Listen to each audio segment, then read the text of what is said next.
Hi guys! Welcome to another mini vlog. At for today's ganap nga guys, i-share ko sa inyo ang unang pag-aanak ni Sia. Itong aming puppies. So ito nga guys, yung first time niyang manganganak. Actually, 5 years na siya sa amin at ngayon nga lang siya magkakaroon ng baby. So share namin sa inyo guys.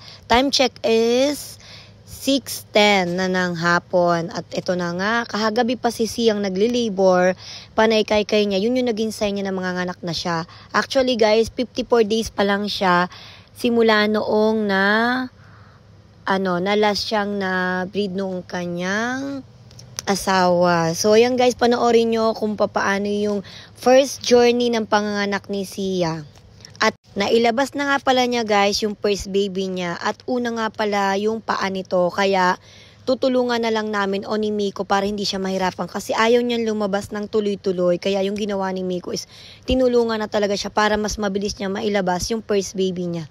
So guys, waiting tayo sa mga susunod niyang baby. So excited niya kami na medyo kinakabahan kasi first time namin magpaanak ng aso sa ganitong sitwasyon. At ito na nga, time check nga is 6:30 na. At ayan nga, nailabas niya na yung first baby niya. At sana naman ay lahat ay healthy and strong. Si Sia syempre. At mailabas niya ng maayos yung mga babies niya. So panoodin nyo guys at samahan nyo kami sa unang panganganak journey ni Sia.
And after 2 hours nga ay manganganak na ulit si Sia.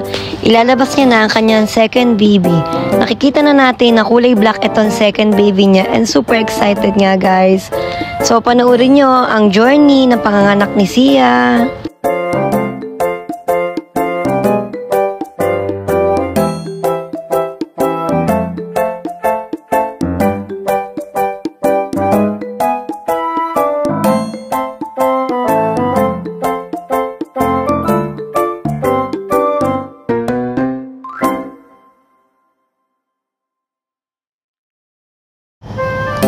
At nakapanganak na nga ulit si Sia at yung first baby nga niya ay baby girl and itong second baby niya ay baby boy.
Ayan, kami yung mga nurse dito. Ito yung aming bed.